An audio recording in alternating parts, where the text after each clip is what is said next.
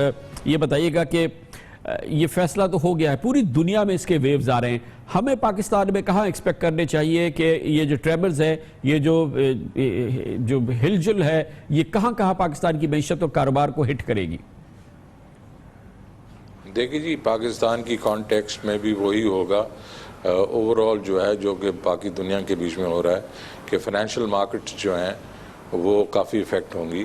اور اس وقت اس سے آپ نے دیکھا ہوگا کہ جاپان میں 10% اسٹاک مارکیٹ گر گئی ہے، اسی جگہ جرمنی میں گر گئی ہے، ساری دنیا میں گر گئی ہے، اور ہماری مارکیٹ بھی آج 2-2.5% گر گئی ہے۔ تو اس کی وجہ سے ایک انسیکیورٹی آئی ہے فائنینشیل مارکیٹس میں، اور یہ جو فلائٹ ٹو سیفٹی ہوتا ہے یہ ہونا شروع ہوگا، اور پاکستان کی اسٹاک مارکیٹ وغیرہ پہ تو پہلے اثر پڑے گا۔ اس کے علاوہ جو اس کا کوئی پاکستان کے ساتھ برطانیہ کا اور ای یو کا لنک نہیں ہے، تو سوائے اس کے کہ پاکستان جب ای یو کے ساتھ ڈیل کیا کرتا تھا تو برطانیہ کو استعمال کیا کرتا تھا اپنی ٹریڈ وغیرہ کے لیے، کنسیشن جو لینے ہوتے تھے۔ لیکن پیورلی برٹن کے ساتھ، برطانیہ کے ساتھ ڈائریکٹلی اور انڈائریکٹلی ہمارا بزنس، ہماری اکانومی کتنے پرسنٹیج پوائنٹ سے لنکڈ تھی، کتنا ہمارا تعلق ہے؟ دیکھیے، برطانیہ ہمارا ایک بڑا ٹریڈنگ پارٹنر ہے، اور وہ ٹریڈنگ پارٹنر اس لیے نہیں ہے کہ وہ ای یو میں ہے، لیکن وہ ایک ٹریڈنگ پارٹنر ہے، وہ تو ہمارا شاید افیکٹ نہیں ہوگا، وہ بائی لیٹرل ہوگا۔ لیکن جو ہمارا ان کے ساتھ جو افیکٹ وہ یہ ہوگا کہ ای یو کے بیچ میں ان کی ایک بہت بڑی آواز ہوا کرتی تھی، اور اس کو جو ہم نے کنسیشنز جو ہیں لیے ہوئے ہیں اس میں، تو اس میں ہم ان کو یوز کیا کرتے تھے۔ تو اب اگر یہ نہیں ہوں گے تو وہ ایک آواز جو ہے وہ چلی جائے گی۔ یہ بھی جو بار بار کہا جا رہا ہے کہ یورپی یونین سے سچ اتنے ایکسٹینسو ہماری اکانومی لنک نہیں ہے، ہمارے بزنس لنک نہیں ہے، کچھ لوگ یہ کہتے ہیں کہ شاید ہم پہ اثرات جو ہیں وہ لمیٹڈ ہوں گے، محدود ہوں گے، آپ مانتے ہیں اس بات کو؟ نہیں، یہ درست نہیں ہے۔ پاکستان کی جو ایکسٹرنل ٹریڈ ہے وہ 3 حصوں میں بٹی ہوئی ہے۔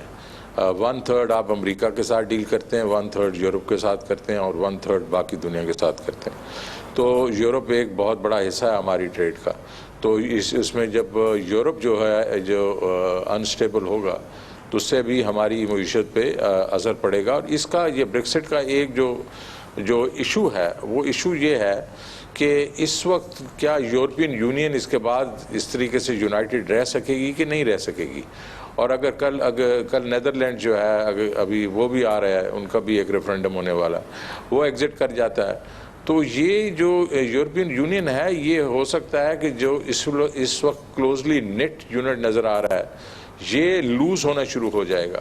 اس سے ایک یورپ جو ہے وہ انسیکیور یورپ کی طرح فائنینشلی نظر آئے گا.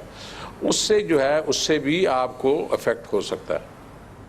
اچھا ترین صاحب، ایک اور چیز جو کہ ظاہر ہے کہ اس کی اتنی تیاری ہم نہیں کر سکتے تھے، کیا کچھ کر سکتے تھے، لیکن ایک چیز جو کہ آج دنیا بھر میں جس کو کہ بالکل خارج از امکان قرار نہیں دیا جا رہا، اور آج بہت زیادہ اس پہ ڈسکس کیا جا رہا ہے کہ امریکہ کے صدارتی الیکشن میں نومبر میں ہو سکتا ہے کہ ڈونلڈ ٹرمپ کو امریکی عوام صدر بنا دے امریکہ کے. اور اگر ڈونلڈ ٹرمپ امریکہ کے صدر بن جاتے ہیں تو ان کے خیالات مسلمانوں کے بارے میں، مسلمان ممالک کے بارے میں، پاکستان وغیرہ کے بارے میں کسی سے چھپے ہوئے نہیں ہیں. وہ بھی ایک بہت بڑی ڈیولپمنٹ ہو سکتی ہے، ممکنہ ڈیولپمنٹ ہو سکتی ہے. کیا اس حوالے سے ہم کچھ تیاری کر سکتے ہیں کہ اگر کل یہ ہو جائے کہ ٹرمپ امریکہ کے صدر ہو جائے تو ہم اپنی صف بندی کریں، ہم اپنی تیاری کریں کہ جو اس کے اثرات ہوں گے مسلمان ملکوں پر اور خاص طور پر پاکستان پہ بھی ہو سکتے ہیں، تو اس کے لیے ہم کچھ تیاری کر سکتے ہیں؟ دیکھیں جی، یہ ایک اور بہت بڑا رسک ہے دنیا کے لیے کہ یہ جو ووٹ پڑا ہے یہ اینٹی امیگریشن ووٹ پڑا ہے. اور اینٹی امیگریشن ووٹ وہ ہے جو کہ ڈونلڈ ٹرمپ بھی یہی کہہ رہا ہے کہ میکسیکنز کو وہاں سے اٹھا کے پھینک دو، مسلمانوں کو آنا بند کر دو. تو آج اس نے جا کے اسکاٹ لینڈ میں بھی یہی بیان دیا کہ یہ بہت اچھا ڈیسیژن کیا یو کے نے. تو اگر یہ وبا جو ہے یہ امریکہ تک پھیل گئی اور وہ جو انہونی جو ہم کہہ رہے ہیں وہ اگر ہونی ہو گئی اور ڈونلڈ ٹرمپ آ گیا امریکہ کے بیچ میں، ایک طرف مطلب امریکہ اور ایک طرف یورپ، یہ انسٹیبل اگر ہو گئے ساری دنیا کے لیے افیکٹ ہوگا یہ، اور ساری دنیا کا اگر افیکٹ جو ہے تو وہ پاکستان پہ بھی پہنچے گا. وہ چاہے گا کہ ہم امریکہ کے ساتھ زیادہ ٹریڈ نہ کر سکیں. وہ اگر وہ اب ہمارے لوگوں کے اوپر مشکلیں پیدا کر دے گا وہاں جانے کے لیے، تو اس سے بھی ہماری جو وہاں لوگ ہیں وہ ان پہ بھی افیکٹ ہوگا، اور جو یہاں سے جاتے ہیں ان کے بھی افیکٹ ہوگا، وہ بھی اکنامکلی ہمارے لیے. اور دوسرا پھر یہ ہے کہ امریکہ جو ہے اس وقت جو آپ کے جو IMF ہے، ورلڈ بینک ہے، باقی جو ایشین ڈیولپمنٹ بینک ہے، اس کے ایک بہت بڑا اس کا کردار ہے. تو وہ جو چیزیں ہمیں سپورٹ میں وہاں سے ملتی تھیں تو اس کے اوپر بھی ہمیں افیکٹ ہوگا، اور وہ بھی ہماری جو وہاں ایک قسم سے رسائی تھی وہ کم ہونا شروع ہو جائے گی. لیکن مور امپورٹنٹلی اس وقت میں نے جس طرح آپ کو کہا امپورٹ ایکسپورٹ کے بیچ میں ہمارا امریکہ جو ہے وہ مطلب 33% سے 35% ہماری ٹریڈ ہوتی ہے امریکہ کے ساتھ، اور وہ اگر افیکٹ ہوئی تو ہمارا پاکستان میں افیکٹ ہونا ضروری ہو جائے گا. بہت بہت شکریہ جناب شوکت ترین. خاص طور پہ یہ بات بہت اہم ہے کہ ماحول کے اندر جس طرح کا ماحول دنیا میں بن رہا ہے، جس طرح سے آج برطانیہ یورپی یونین سے نکل گیا ہے، اس بات کو خارج از امکان مت سمجھے کہ ڈونلڈ ٹرمپ امریکہ کا صدر بن جائے. اور اگر امریکہ کا صدر ڈونلڈ ٹرمپ بن جاتا ہے اس کے خیالات مسلمانوں کے، مسلمان ممالک کے بارے میں کسی سے چھپے نہیں ہیں. اس کے لیے بھی تیاری کرنی چاہیے پاکستانیوں کو. پاکستان کے جو سوچنے والے ہیں ان کو اس حوالے سے ضرور سوچنا چاہیے اور ہمیں اس کے لیے کنٹینجنسی بنانی چاہیے. اثرات آج کے فیصلے کے پاکستان میں سب سے زیادہ نظر آئے پاکستان اسٹاک ایکسچینج میں، جس کا انڈیکس آج تقریباً 850 پوائنٹ گر گیا. ایک موقع پہ تو یہ 1400 پوائنٹ گر گیا تھا. وہ زلزلہ جو دنیا میں محسوس ہو رہا تھا بھرپور طریقے سے پاکستان میں دیکھنے میں آ رہا تھا. ایک جانب یہ انڈیکس بری طریقے سے گر رہا تھا اور وہ تمام منافع یا وہ جو بہتری آئی تھی پچھلے چند دنوں کے دوران وہ ساری کی ساری وائپ آؤٹ ہو گئی تھی. اور اسی دوران دوسری جانب یہ ڈیولپمنٹ ہو رہی تھی کہ روپیہ مضبوط ہو رہا تھا برطانوی پاؤنڈ کے مقابلے میں، اور 12 روپے برطانوی پاؤنڈ چند گھنٹوں کے اندر سستا ہو گیا پاکستانی روپے کے حوالے سے. یورو میں بھی کمی آ گئی، پاکستانی روپیہ یورو کے اگینسٹ بھی مضبوط ہو گیا. 118 کا یورو 116 کا ہو گیا. اسی طرح سے کینیڈین ڈالر میں بھی جو ہے وہ مضبوطی آئی ہے، پاکستانی روپے کی مضبوطی آئی جو کہ 77 روپے کا ہو گیا 679 سے کینیڈین ڈالر. اس طرح سے یہ ایک بڑا کیفیت تھی جو آج سارا دن پاکستان کی فائنینشیل مارکیٹس میں وہ ہلاتی رہی ہے. اس پر بات کرتے ہیں اور اس کے لیے ہمارے ساتھ موجود ہے خرم شہزاد جو اسٹاک ایشوز کے افیئرس کے ایکسپرٹ ہیں اور اینالسٹ بھی ہیں. بہت بہت شکریہ. خرم صاحب یہ بتائیے گا کہ یہ ریفرینڈم کا جو بھی رزلٹ آیا، یہ جو ہماری مارکیٹ پہ آج دیکھنے میں آیا کہ ایک وقت 1400 پوائنٹ گر گئی، پھر 850 پوائنٹ پہ بہرحال بند ہوئی ہے، یہ صرف یہ تھا کہ دنیا بھر میں یہ ہو رہا تھا اور بس ایک پوری دنیا میں وبا تھی، ویو تھی، سب نے اس میں شامل ہونا تھا اور سرمایہ نکالنا تھا، یہی ہوا ہے پاکستان اسٹاک مارکیٹ میں، اس کے علاوہ بھی کچھ تھا؟